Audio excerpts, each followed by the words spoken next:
1:47 a.m. The front camera has lost signal. The screen went dark.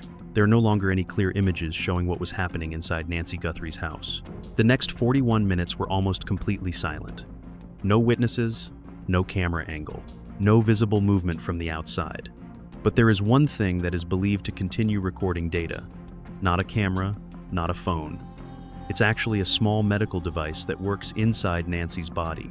And if the data points being discussed are accurate, then what makes this case different is not just the moment the camera went off, which was located 41 minutes later, because it might be quiet outside.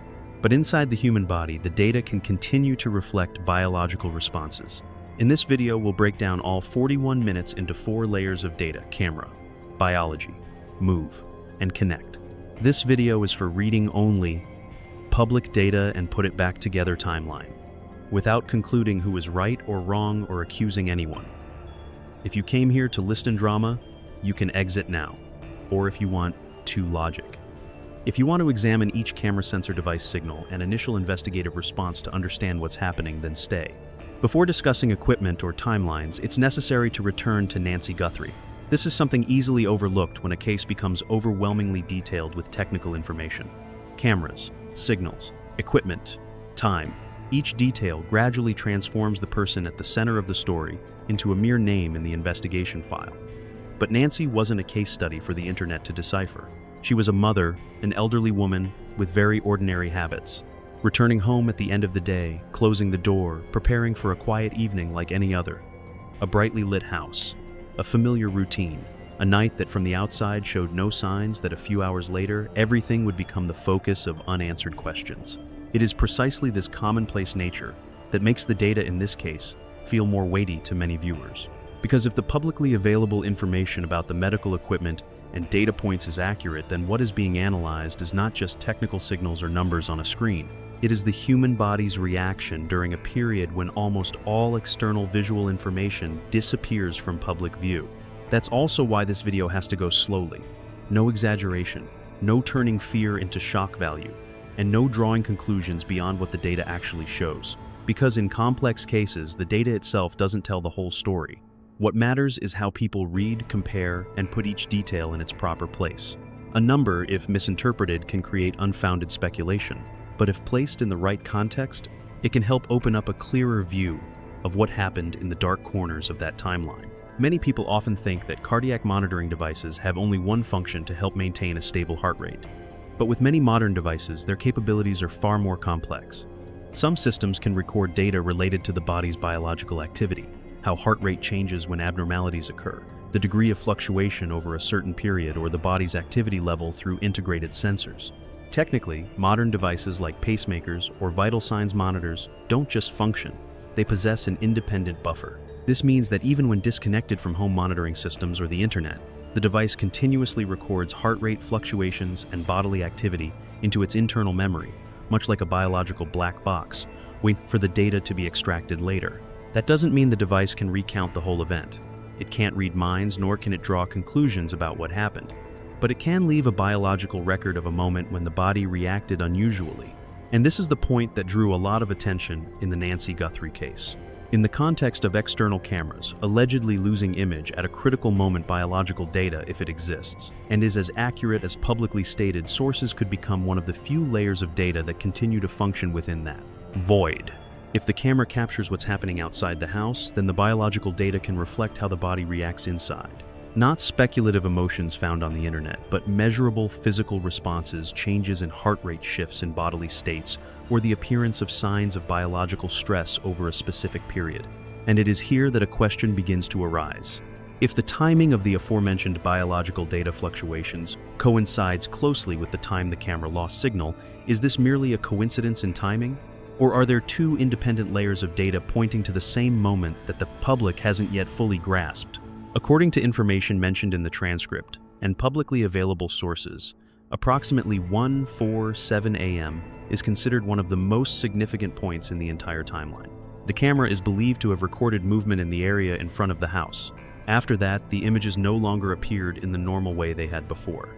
This detail is what draws attention, not because it automatically draws a conclusion, but because it creates a data gap at a crucial moment. In investigations, such gaps always force questions to be asked. Why did the change occur precisely when there was movement? What caused the recording of the images to be interrupted? And more importantly, what happened during the period when the public could no longer see it from the outside? But what makes the 1 hour 47 mark even more noteworthy lies in the second layer of data. According to the information being discussed around the same time, the medical device is believed to have recorded unusual biological fluctuations. If these marks are accurate, this is no longer a single piece of data. On one side is image data from the external environment. On one hand, there is the biological response from within the body. One side shows the changing surrounding context. One side shows how the body reacts to that change. And when two independent layers of data point to the same time frame, investigators often view it as an anchor point in the timeline. Not conclusive evidence of what happened, but a crucial location from which all subsequent minutes need to be re-examined layer by layer before any hypothesis can be formulated. Pause for a few seconds. Don't rush to ask who did that. Look at the timeline. Why do the most crucial pieces of information appear precisely when the camera goes silent? Because in many complex cases, the most noteworthy detail isn't the last image visible, but the moment all images disappear. The content in this video is for informational and reference purposes only. Although it has been cross-referenced with reputable sources, some details may have changed or may not be entirely accurate. From approximately 1:47 a.m. to 2:28 a.m. is 41 minutes. In normal life, 41 minutes can fly by. But in a missing person case, that's enough time for a lot to change. Enough time for someone to enter or leave the area. Enough time for an unexpected situation to escalate. And enough time for multiple layers of data to begin shifting in different directions. What makes this time frame noteworthy is that the transcript doesn't describe just a brief, abrupt change.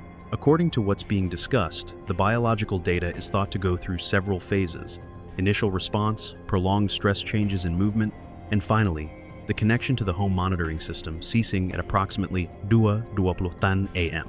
But here's something to understand. Clearly, biological data doesn't automatically equate to crime. A very simple example, just running upstairs, can cause a sharp increase in heart rate. No one looks at a single elevated reading and immediately concludes what happened. That's why no data should stand alone.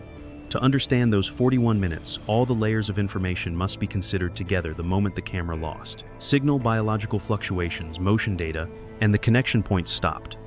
If viewed individually, these data points might not reveal much. But when multiple independent data layers change around the same time period, investigators will see it as a pattern that requires closer analysis. And there's still one crucial layer what the data simply can't answer. A medical device can record a biological reaction, but it doesn't determine the cause itself. It doesn't reveal the motive. It's not a substitute for a field investigation. And it certainly isn't a basis for the public to draw conclusions in place of an official investigation. There's a point that needs careful consideration when discussing biological data in this case. Upon hearing the phrase increased heart rate, many people's first reaction is often to immediately associate it with fear or panic. But in serious data analysis, that's an overly simplistic approach. Heart rate can fluctuate due to a variety of reasons. A person might be startled by a sudden noise. They might move quickly. They might experience pain or physical discomfort. Fluctuations can also occur due to underlying medical conditions or the very mechanism of the monitoring device.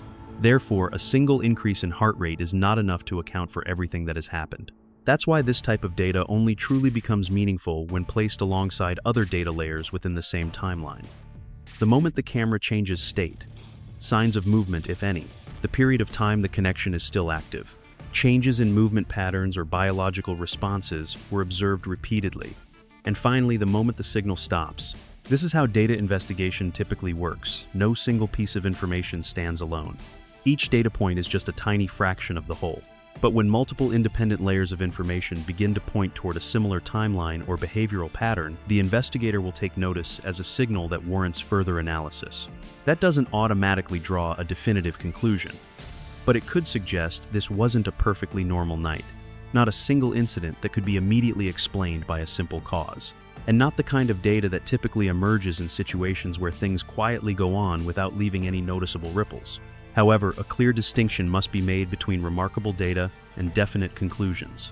The gap between the two is vast, and that gap can only be bridged by official evidence, on-site investigations, and conclusions from competent authorities, not by internet speculation. At this point, there are 4 key points to remember. First, approximately 1:47 a.m. is considered the first major shift in the timeline.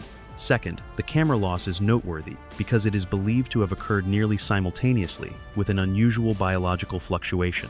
Third, the following 41 minutes represent the largest gap in all available data. And finally, medical equipment may provide crucial clues, but it cannot tell the whole story on its own. Therefore, the next big question lies at the 2:28 a.m. mark. Why did the connection stop at that precise moment? One of the most important things when analyzing this case is to use precise language. Just changing one word can completely alter how viewers understand the entire story. For example, if someone says the device stopped working, many people would immediately think of a serious conclusion. But according to what is mentioned in the transcript, the 2:28 a.m. mark doesn't necessarily mean that. What is mentioned seems to be that the connection between the device and the home monitoring system is no longer maintained as before. This is a huge difference, because when a connection stops, there are many technical possibilities that need to be considered before drawing any conclusions. The user may have gone outside the tracker's operating range. The indoor signal may have been interrupted. The tracking system may have experienced a temporary malfunction, or there may be other technical factors that the public is not fully aware of. Importantly, a loss of connection does not automatically mean the device stops working or allow for inferences beyond the actual data. This is also why the word choice in videos analyzing true crimes needs to be extremely careful. An overly strong phrase can mislead viewers about the nature of the data. An unsubstantiated statement can turn unverified information into a spreading rumor. And in cases with many gaps, this can create unnecessary pressure on the family community or the investigation process. Therefore, a safer and more accurate way to express it is, according to data cited in public sources, approximately 2:28 a.m. is considered the time when the connection to the home monitoring system was last maintained. That's a noteworthy data point.